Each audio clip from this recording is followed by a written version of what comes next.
What if I said that you had a superpower? Yep, you heard that right. And everybody has it. But the question is, do you use it effectively? Here's a simple hack that will help you in a combative situation. One of the things we often talk about on this channel is assessing threat cues, when this guy's likely to attack you. And in some sense, if you can start to develop a spidey sense, get a basic idea of what's going on or what's likely to happen by simply keeping your eyes open, you'd be really surprised how much of an impact it will have in your self-defense game. Now, pattern recognition is nothing new.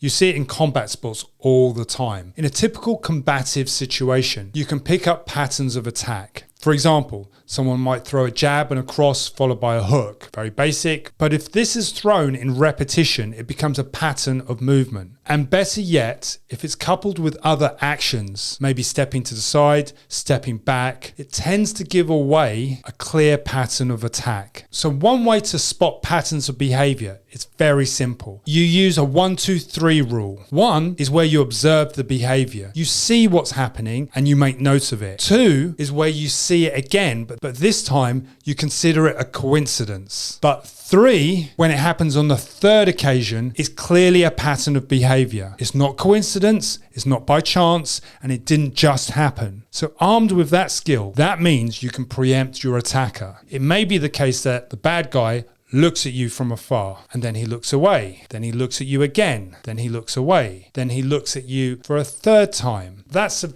very simplistic pattern of behavior. But then if you add in co-occurring behaviors, such as adjusting their clothing, checking their surroundings, or even putting things away, basically getting themselves ready, so then there's a good chance that you are a target for violence. But most human beings not only move with a pattern of behavior, they also move with a rhythm. And rhythm is also something that can be broken and even used against the fighter. With good observation and timing, you'll notice that fighters tend to have the same rhythm of movement. So it's not just a physical pattern of actions or behaviors, but it's often a rhythm of movement that coincides with that. If you can tune into someone's rhythm and their patterns and behaviors, you'll be far more effective in your ability and you'll have a better impact when it comes to fighting and defending yourself.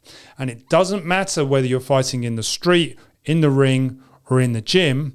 What you're learning is to develop a skill where you're observing what's happening around you.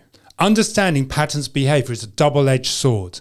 On the one hand, it's good to recognize it, but then on the other hand, you need to break your own patterns of behavior. So if you find that you move in a very systemic way, where you have clear patterns in your own movement, it's best to break that, because then you become far more unpredictable, not only in your movement, and actually what you do. So what's the takeaway? Observation skills are the most important part of your game. One top skill to have to be a really good fighter, whether on the street or in a ring or wherever it is, has to be your observation skills. Recognizing patterns of behavior. Be aware that when you're making assessments to the risk to you, you're looking for a wide context of actions and behaviors. Of course, good fighters are able to break patterns of behavior. If you're going to apply these skills in the context of a self-defense situation, the street that is, and one of the things you need to do is to take a simple overview of how people are behaving around you. And if you can see clear patterns of behavior, then maybe you should pay attention to what they're doing. And that can make all the difference to your self-defense ability. Understanding people's patterns of movement and even their rhythm of movement can make all the difference to your ability to fight back. Thanks for watching.